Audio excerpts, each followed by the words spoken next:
Para tuloy-tuloy ang inyong pakikinig sa aking mga kwento, just click like and subscribe at pindutin ang notification bell, mga kaseparada. No copyright intended po. Thank you so much! Mula sa mahirap na pamilya si Celine, kaya't wala siyang nagawa nang sabihin ng ama na sasama siya sa kanyang pinsan upang magtrabaho sa Manila. Tagasilbi sa isang restaurant doon si Elsa, ang kanyang pinsan, at nangangailangan sila ng karagdagang tao, kaya't umuwi ito upang humanap. Matagal na kasi ito doon, kaya't tiwala na dito ang mga amo nitong Inchik. 20 years old na si Celine. High school graduate lang ito dahil sa hirap ng buhay. 4 silang magkakapatid. Ang ama ay pa-extra-extra lang naman sa pamamsada dahil hindi naman sa kanila ang tricycle. Nakikiboundary lang ito kaya't hindi sapat upang buhayin silang magkakapatid. Sa kanila kasi sa Pangasinan, pangingisda ang talagang isa sa kinabubuhay. Dagan nga lang, 2 beses nang muntik nang malunod ang kanyang ama nang pumalaot, kaya't hindi na ito sumubok pa sa pangatlo. Sabi nga nito, baka matuluyan na daw ito, kaya't nagtitiyaga na lang sa pa-extra-extra. Hoy Celine, magsipag ka lang sa trabaho, makakaipon ka doon. Agaw sa atensyon sa kanya ni Elsa, habang sululan sila ng bus paluwas ng Manila. Oo ate Elsa, para kila nanay at tatay at sa mga kapatid ko.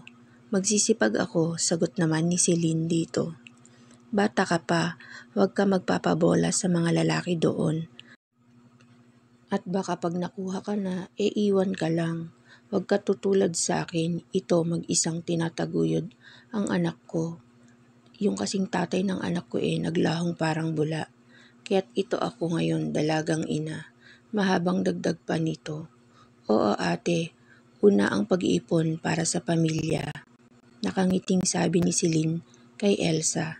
Pagdating sa Maynila, agad na sumakay ng taxi ang dalawa pauwi sa apartment ni Elsa. Sakto lang ito at kumpleto. May sariling CR, kwarto, kitchen at may maliit na sala. Sige Celine, ilagay mo na dyan sa Durabox ang mga damit mo para magkapagpahinga ka na. Bukas ng umaga kita dadalhin sa restaurant para sa orientation mo. Sige ate, salamat, sagot naman nito. 8 a.m. ng umaga kinabukasan nang sapitin ni Elsa at Celine ang restaurant at agad na ipinakilala si Celine ni Elsa sa mga amo. Nagustuhan naman ng mga ito si Celine dahil may simpleng ganda ang dalaga. Morena ngunit may sariling pang-akit. Kaya't nang hapon ding iyon ay nag-umpisa ng magtrabaho si Celine. Sabay ang shift ng dalawa kaya't hindi nahirapan ang dalaga sa bago nitong trabaho. Dahil minsan ay tinutulungan siya ng pinsan, kaya't hindi din naman namamalayan ni Celine na lumilipas ang mga araw at nag-enjoy na siya hanggang sa dumating ang unang sweldo ni Celine.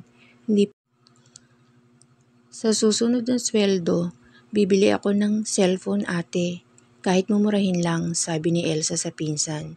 Sige Celine, para hindi ka naiinip pag nandito ka lang sa bahay, para nakakausap mo sila tito. Oo nga ate, namimiss ko rin sila, kahit lagi ko silang nakakausap sa cellphone mo.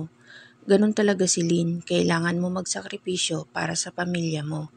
Oo nga ate, salamat at kinuha mo ako dito kahit paano, nakakatulong na ako kila inay. Wala yun Celine, sabi naman ni Elsa sa dalaga. Lumipas ang mga araw ni Celine sa Maynila at nasasanay na ito. Bahagya na rin itong pumupusyaw at nagkakalaman. Kaya't lalong tumingkad ang simpleng ganda ng dalaga na siya namang napupuna ng ibang customer. Doon, natuto na rin siyang mag-ayos ng sarili at bumibili ng pampapaganda gamit ang perang kinikita niya. Masaya si Elsa sa pinsan, ngunit nababahala ito dahil naging ligawin ang dalaga. Madalas man ay binabaliwala nito, ngunit alam niya na hindi sa lahat ng pagkakataon. Hanggang sa dumating sa buhay nito si Mateo, isa itong mayamang biyudo at gustong magkaroon ng tagapagmana, ngunit ayaw ng mag-asawa dahil nadala na ito dahil sa pinakasalan lang siya ng asawa dahil sa yaman nito at bago namatay ay kasama nito ang lalaking totoo nitong mahal. Lahat pala ng ibinibigay niya dito ay binibigay din sa lalaki nito, kaya't doble ang sakit noon sa biyudo. Magkasama pa ang dalawa nang madisgrasya ito, kaya't hindi na nagtiwala pa sa ibang babae ang lalaki. Ngayon nga ay anak na lang ang hangad nito upang magkaroon ito ng tagapagmana at makakasama sa buhay. Minsan kasing kumain sa restaurant nila ang lalaki at siya ang nag-serve dito, kaya't mula noon lagi na doon ang lalaki at lihim na pinag-aaralan ang dalaga. At hindi na nga ito nakatiis at sinabi na ang pakay nang minsang silbihan niya ito ng pagkain. Lagi itong nasa private room pag kumakain, kaya't nagtaka si Celine nang magsalita ito.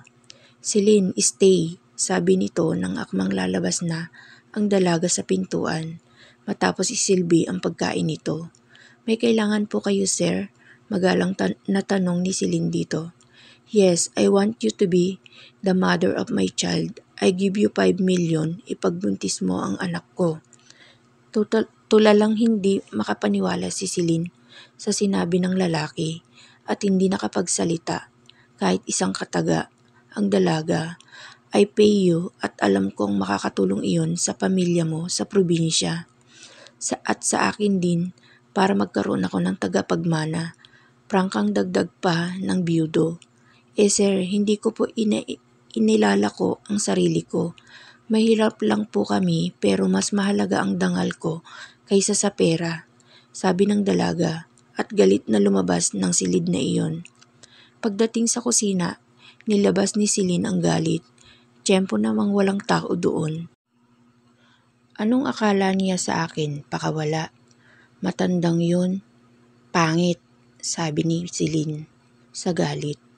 Hindi matanda si Mateo, sa edad na 35, gwapo ito at may magandang pangangatawan. Galit lang siya kaya niya nasabi yun sa lalaki. Tigagal naman na naiwan sa silid si Mateo. Hindi makapaniwala sa sinabi ng dalaga sa kanya. Ngunit determinado siya na ito ang maging ina ng kanyang magiging tagapagmana. Nawala na ang ganang kumain at tumayo na ito. Lumabas na, ngunit nangako sa sarili na babalikan ang dalaga. Samantala, hindi naman nagsumbong si Celine kay Elsa. Sinarili nito ang sinabi ng biyudo sa kanya. "Baliw na yata yun," sabi pa ni Celine sa sarili. "Mayaman naman siya. Bakit hindi siya maghanap ng iba? Ako pa ang napagtripan. Madami namang mas magaganda diyan sa tabi-tabi," sabi pa niya. Kaya't nang sumunod na araw na dumating ito, ay pilit iniiwasan ni Celine ang lalaki. Pinagsiserve siya nito. Sinasabi niya na nagsi-CR siya. Lahat ng pwedeng alibi ay sinasabi na niya at batid niyang sa mga sumusunod sa mga araw ay wala na siyang kawala sa lalaki. Lingid sa kaalaman niya ay gumagawa na pala ng paraan ang binata upang madali ang pagpayag niya sa gusto nito. Dahil obvious din naman ang pag-iwas niya dito, kaya't napilitan itong pakialaman ang pamilya nito sa probinsya.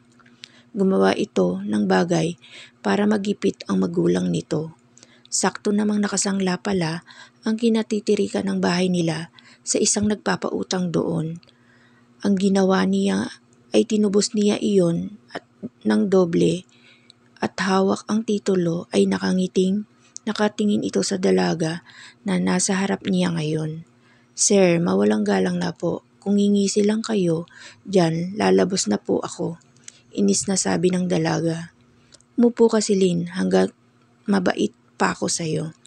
Malalaki ang matang tumingin dito ang dalaga. "Excuse me po, sir, may ginawa po ba akong mali?" agad na sabi niya. Tuwang-tuwa naman ang biyudo sa itsura nito habang nagtatanong na akala mo hindi siya nito pinagtaguan ng ilang beses na pagpunta niya dito. "Sit down or magsisisi ka." Walang magawa si Celine kundi ang umupo. takot din naman kasi siyang mawalan ng trabaho nang dahil sa makulit na ito. Nang makaupo ang dalaga, saka nito nilagay sa harap nito ang titulo ng lupa na matagal nang iilitin at pinapakiusapan lang ng ama. Bakit nasa iyo yan, sir? Kinakabang sambit ni Celine dito yo. Pag-aari ko, hindi na natubos ng may-ari kaya binili ko na sa nakasangla. Aba, illegal yan, sir. Wala kaming kaalam-alam na binenta yung titulo sa inyo. Illegal sabi ng may-ari, last month pa ang palugit nyo pero hindi nyo natubos. At according to her, 3 taon lang sa kanya ang titulo. Samantalang 2 taon lang ang kontrata nyo. So Celine, where's the illegal there? Nawalan ng kibo si Celine dahil batid niya na totoo ang sinabi nito. Kaya't nang hina ang pakiramdam ng dalaga at tulalang nakatingin na lang sa tanging ari-arian ng mga magulang. Na tila nandoon ang sagot sa kanyang problema. Pwede namang mapasayo ulit yan kung papayag ka lang. Gusto ko, sabi ni Mateo. Dito. Blackmail? Kung yan ang tingin mo, yes, blackmail. Kinakausap kita ng maayos, wala akong napala, kaya humantong tayo dito. Ibibigay ko sa'yo yan, plus 5 million, ipagbuntis mo lang ang anak ko. Tingin nito sa kanya. Hindi kumibo si Celine dahil sa nakita niyang determinasyon sa mata ng biyudo. Batid niya na wala na siyang kawala para pumayag o pupulutin sa kangkungan ang pamilya niya.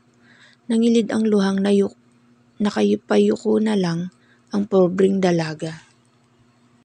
Pagdating sa bahay, doon ipinagtapat ni Celine kay Elsa ang kinasasangkutang problema. Hindi makapaniwala ang kanyang pinsan na ganoon kalaki ang problema niya. Ano ang pasya mo, Celine? Tanong nito sa kanya. Wala akong magagawa, ate, kaysa pulutin sa kangkungan ang pamilya ko, umiiyak na sagot ni Celine. Magkano daw ba ibinenta ni Mang Fidel ang titulo nyo? Doble daw ang sangla, ate. Alam ko, 100K nakasangla yun. Kaya lang, yung naipong tubo isinama kaya't naging doble. Kaya baka 400 na nabili yun. Madre mia, saan ka kukuha ng 400,000? Ngayon, lalong umiyak si Celine. Naaawa na lang na niyakap ni Elsa ang pinsan. Mugto na ang mata ng dalaga sa kakaiyak. Nakatulog ito na hindi kumakain. Awang-awa dito si Elsa. Hindi na pumasok sa trabaho si Celine mula noon, kaya't hindi na nagulat ang dalaga nang isang araw ay kumatok si Mateo sa pintuan nila. Isang umaga nang buksan niya ito. Pumasok ang biyudo na piling at home ito. Mag-usap tayo, Celine, wika agad nito nang makapasok. Gusto ko ng maayos na pag-uusap natin bago kita isama sa bahay ko. Dagdag pa nito.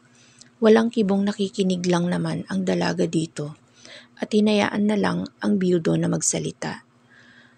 Tuluyan ka nang aalis sa trabaho mo at sa akin ka pansamantala titira habang ipinagbubuntis mo ang anak ko. Ibibigay ko sa iyo ang kalahati ng bayad at ang titulo sa oras na makumpirma na buntis ka.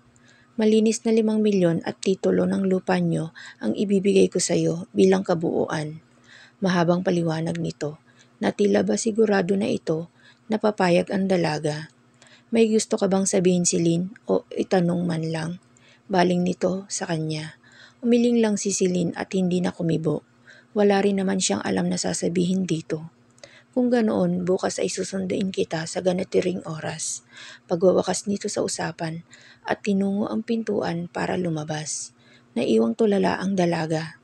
Kinagabihan, nagpaalam si Celine kay Elsa bago nag-impake ng kanyang mga gamit. Umiiyak na niyakap na lang ni Elsa ang pinsan. Hindi nito sukat akalain ang naging kapalaran nito dito sa Manila. Kung siya ay nagkaanak ng walang ama, nakatakda naman itong magkaanak ngunit hindi ito ang magpapalaki. Umaga, ganap na 9:00 nang huminto sa tapat ng apartment nila ni Elsa ang magarang sasakyan ng biyudo. Kinausap nito si Elsa bago nila nilisan ang lugar. Walang kibong nakaupo lang si Celine sa gilid at nakatanaw sa labas. Maya-maya pa ay hinawakan ng byudo ang kamay niyang nakapatong sa kanyang hita. Napaigtad naman ang dalaga sa pagkabigla. "Relax, hindi ako nananakit. Huwag ka matakot," sabi nito.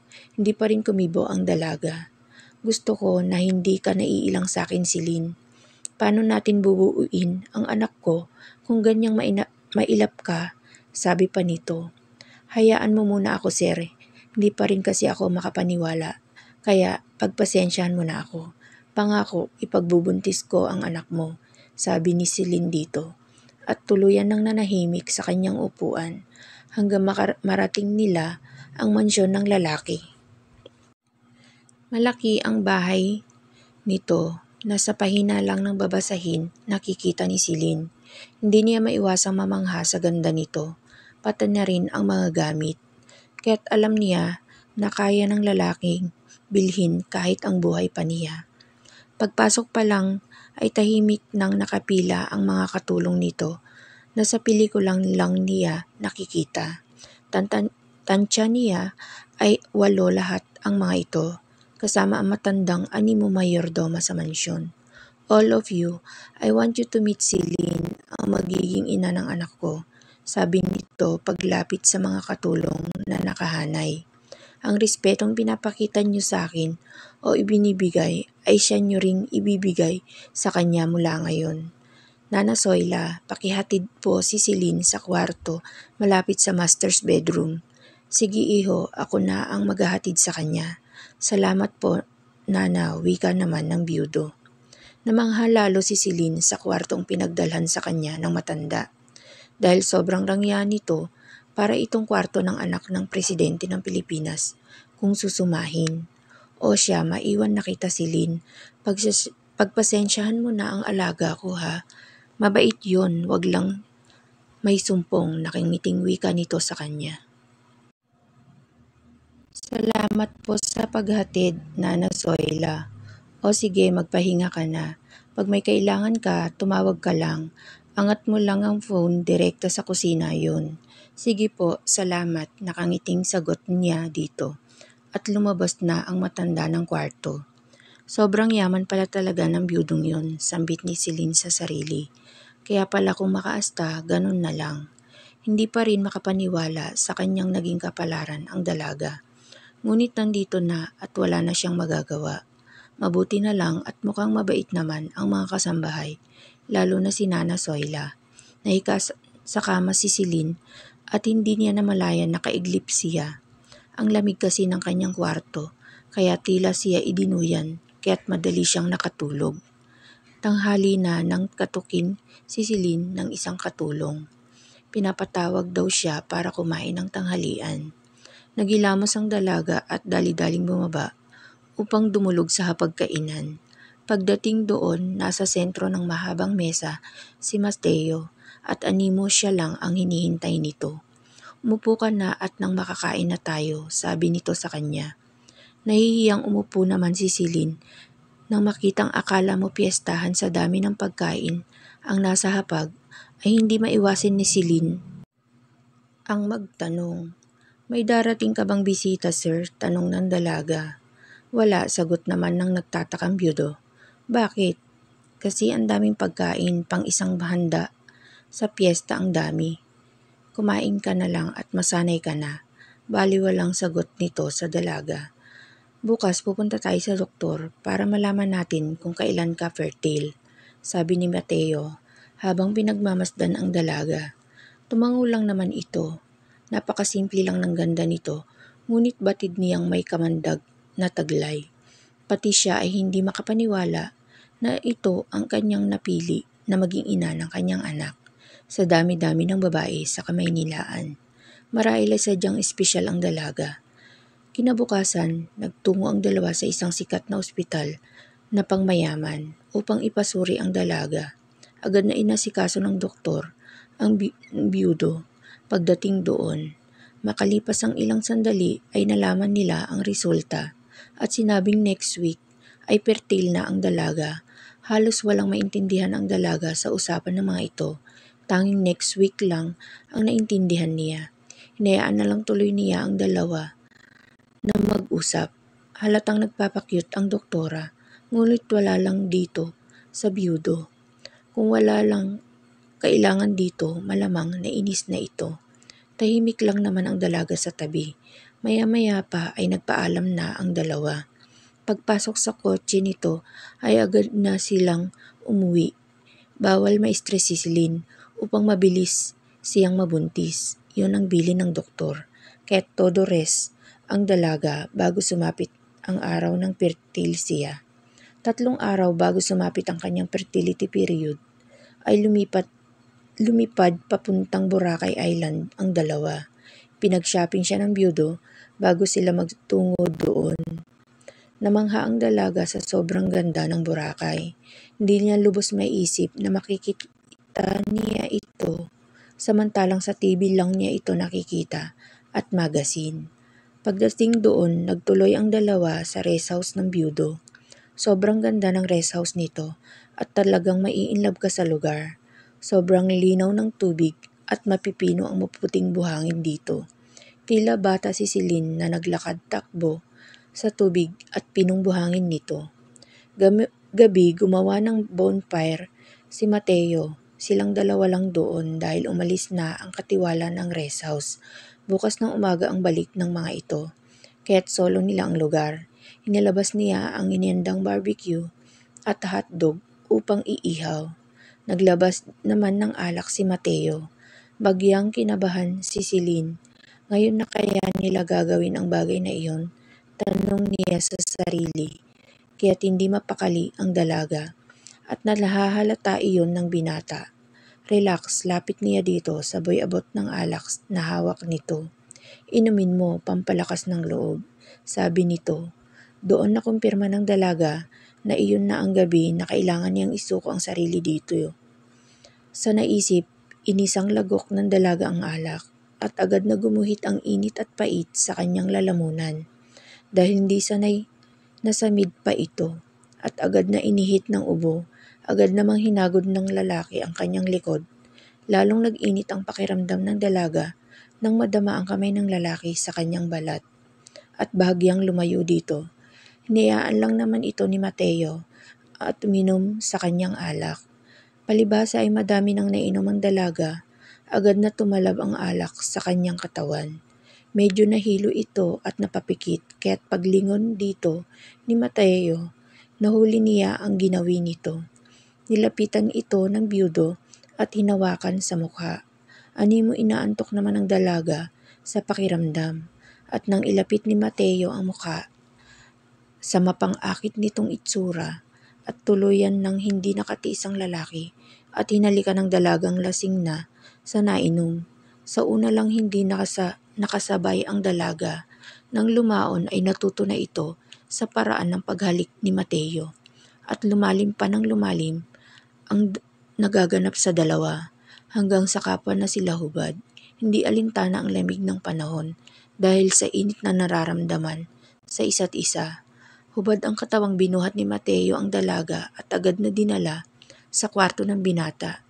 Doon pinagpatuloy nila ang nasimulan. Walang sawang pinagpala nila ang hubad na katawan ng dalaga na tanging malalakas na ungol lang ang sagot sa kanya. Dala na rin ng nainom na alak ay hindi nahihiya sa lakas ng ungol na pinakakahulan nito. Tuwing sasapitin nito ang ligaya. Maya-maya pa ay pawisang natapos ang dalawa. Kapahabol ang hininga. Agad na nakatulog ang dalaga. Si Mateo naman ay may ngiti sa labing nakatulog din sa pagod. Kinabukasan, masakit ang katawang kumilos ang dalaga.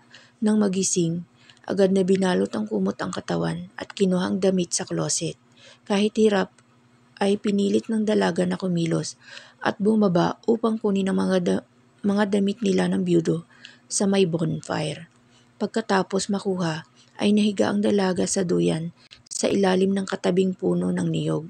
Sa sarap ng simoy ng hangin, nakatulog ang dalaga. Namalayan na lang niya na nasa tabi na niya ang byudo. Tanghalian na si Lynn. Get up and let's eat.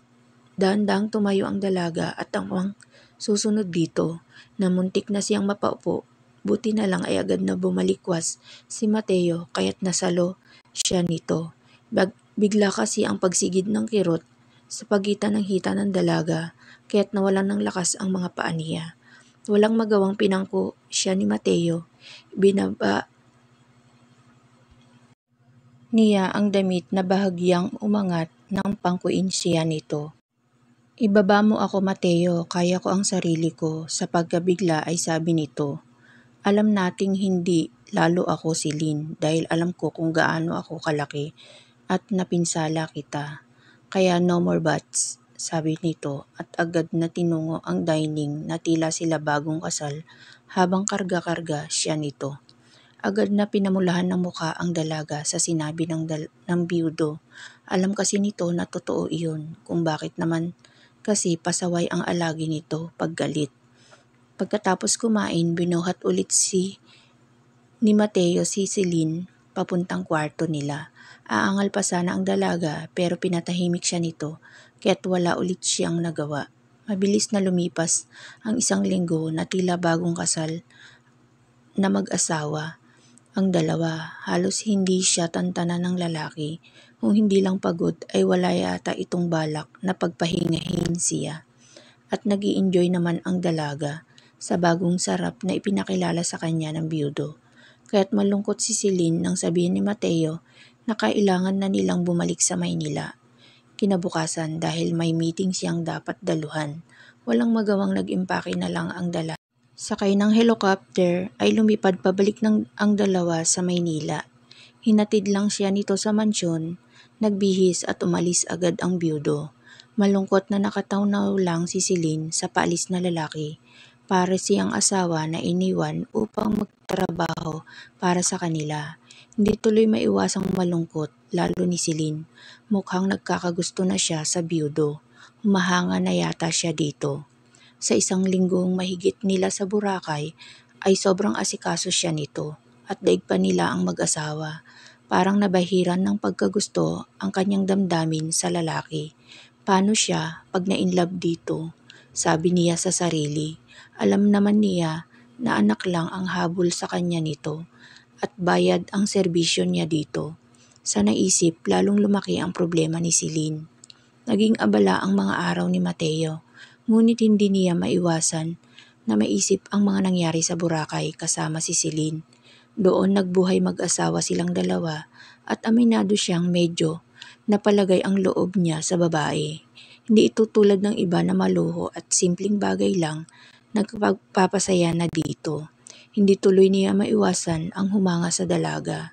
Hindi din ito mareklamo at tila may panggayuma ito at siya ay sobrang naakit dito. Kaya't sulit ang kanilang 1 week stay sa kanyang rest house para patuloy siyang nabitin. Kung hindi lang sa kanyang importanteng meeting, hindi pa sana sila uuwi. Balak pa niya mag-extend doon kasama ang dalaga. Pagdating naman dito sa Maynila ay kabi-kabila ang kanyang mga dinaluhang meeting. Kaya't madalas pagod at gabi na siya umuwi. Sisilipin lang niya ang natutulog na dalaga at pag nakita na tulog na ito, diretso na siya sa kanyang kwarto upang matulog din. Samantala, si Celine naman ay tila asawang laging inaabangan si Mateo sa pag-uwi. Kaya't paggabi na at wala pa ito, bigo itong magtutungo sa kanyang silid at matutulog na lang. Ganon lumipas ang mga araw ng dalawa at sa wari ni Celine ay unti-unti na siyang nahuhulog dito. Isang umaga, maagang nagising ang dalaga at nagluto ng almusal. Champion namang walang maagang lakad si Mateo, kaya hindi ito nagmamadali. Pagdating nga sa kusina, nadatnan niya ang dalagang abala sa pagluluto ng pagkain. Hindi nito napansin ang pagdating ni Mateo. Akmang magsasalita upang batiin siya ni Nana Zoila nang kambatan nito ang matanda at senyasan ng kamay na manahimik ito at naintindihan naman ng matanda. Nana Zoila, sa palagay nyo, kakainin ni Mateo ang luto ko? Tanong ni Celine sa matanda habang abala sa paghalo ng kanyang niluluto. Tumingin ang matanda sa biyudo bago sumagot. Ewan ko lang, minsan kasi maselan sa pagkain si Mateo, sagot naman nito. Malungkot naman ang dalaga. Ganun po ba? Di maiwasan ng dalaga na mawala ang sigla sa boses nito at napabuntong hininga pa. Kaya't pinandilatan ito ng biyudo. Naku, masarap naman yan. Kakainin niya sigurado. Bawi naman agad ng matanda. Talaga po, tila batang sagot naman ni Silin sa mayordoma. Oo Silin, kaya't sarapan mo. Susog pa ng matanda dito. Sige po nana, sasarapan ko. Sabi pa nito, sabay harap sa matanda na kung todo ang ngiti. At nawala ang ngiti sa pisngi nito nang makita ang biyudo nakatabi ng matanda. Para itong nahuling nagnakaw sa itsura nito. Dahil huling-huli siya ng biyudo, kaya't ang nahihiyang si Silin ay napayuko na lang. Luto na ba yan? Kain na tayo, sabi na lang ni Mateo. Para pagaanin ang sitwasyon ng dalaga. Saglit lang po, hindi pa luto. Konti na lang, sabi nito, sabay harap sa niluluto. Hindi maiwasan ni Mateo ang mapangiti nang makita ang ekspresyon ng dalaga na pulang-pula ang muka. At hiyang-hiya nang makita siya. Nana, pakihanda na lang po ang almusal sa garden. Doon kami kakain ni Silin, sabi nito sabay talikod. Pagkaalis ng biyudo, agad na sinita ni Silin ang mayordoma. Nana, bakit po hindi nyo sinabi na nasa tabi nyo si Mateo? Nakakahiya tuloy. Biglang dumating sorry anak, sabi nito sabay hawak sa kanyang kamay. Okay lang po nana, sana magustuhan niya ang luto ko, sabi na lang ni Silin dito. Nang makaharap sila ni Mateo sa garden upang mag-almusal, hiyang-hiya pa rin ang dalaga. Namumula pa ang mukha nito kaya tamilmil itong kumain. Maya-maya pa ay narinig niyang nagsalita si Mateo. Masarap ang luto mo, pwede ka nang mag-asawa, biro pa nito.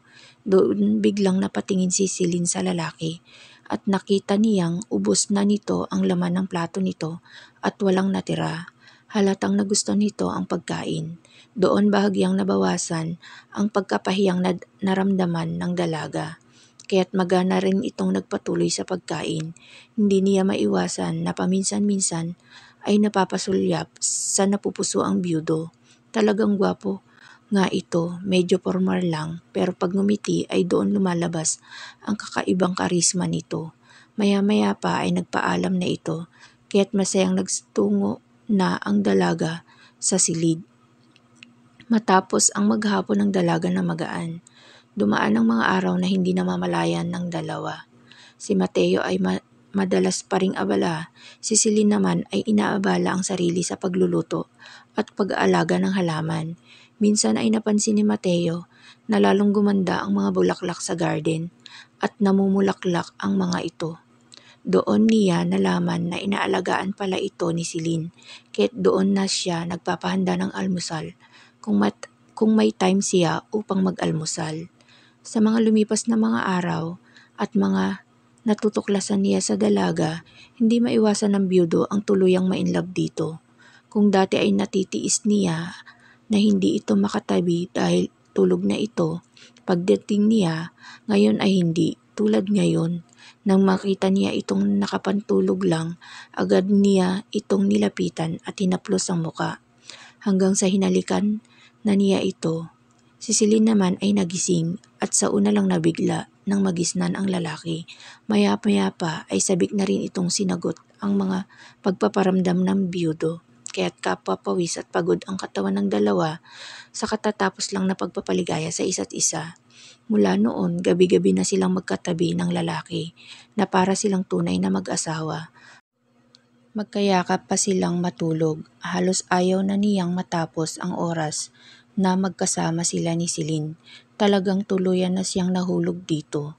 Ganon din naman si Silin sa lalaki. Kaya't nang isang umaga at mahilo siya sa biglang pagtayo, agad siyang dinaluhan ni Mateo at tuluyan na siyang nawalan ng malay. Doon nagpanik si Mateo at agad na tinawagan ang kanyang private doctor.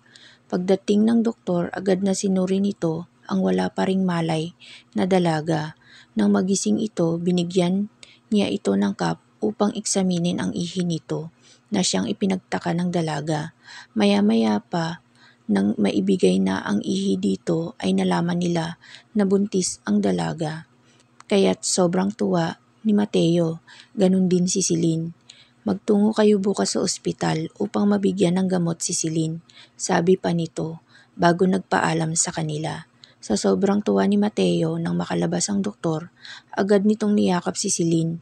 Thank you for giving me the best gift of my life, sabi nito sabay halik sa dalagang natulala. I love you, Celine. Gusto kitang makasama sa pagtanda. Pwede ba? Nag-aalanganing sabi nito. Shock naman na nakatingin lang ito dito. Alam ko iba ka at sigurado ako na gusto kitang makasama. Kung papayag ka, pakakasalan kita. Dagdag pa nito nang hindi pa rin kumikibo ang dalaga. Si Celine naman kaya't hindi makasagot agad ay bigla itong hindi kasi niya makapaniwala na pareho sila ng nararamdaman ng byudo. At laking pasasalamat niya dahil mahal din pala siya nito. Sa naisip, biglang tumulo ang mga luha ng dalaga na ikinatigil ni Mateo. Okay lang naman na hindi mo ako gusto eh. Okay lang, wag ka lang umiyak. Parang sobrang sama naman ng ugali at mukha ko. Seryosong sabi ni Mateo kay Celine. Doon naman biglang natawa ang dalaga na ikinalingon ng naguguluhang lalaki dito. At doon na nagsalita si Celine. Gusto din kita, Mateo. Mateo ko. Malambing na sagot nito sa nabiglang lalaki at bigla nitong hinalikan si Mateo. Nang ilayo ni Mateo ang sarili sa dalaga at hindi maiwasan nito ang mainis. Kaya't inirapan niya ito. Wait lang sweetie, awat nito upang hindi tuluyang magalit ang dalaga. Talaga, mahal mo ako at pakakasal ka sa akin? Excited na tanong nito. Kung ayaw mo, edi wag, sungit, pikon naman na sagot ni Celine dito. Aba hindi wala nang bawian. Pakakasalan mo ako ha? Oo na, sabi naman ni Celine. Na this time con todo ngiti na. Yes, sigaw pa na sabi nito sabay kabig sa kanya at pinagpatuloy ang naudlot na halikan nila. Kinabukasan agad na nagtungo ang dalawa sa probinsya upang makausap ni Mateo ang mga magulang niya para sa kanilang pagpapakasal. Pumayag naman ang mga ito nang makita ang saya at ligaya sa mukha ng dalaga. Isang buwan pa at tuluyan nang nagpakasal ang dalawa sa isang garden wedding. Maid of honor si Elsa ng araw na iyon. Ilang buwan pa at isisilang na ni Celine ang panganay nila ni Mateo. Ang biyudong natutunan niyang mahalin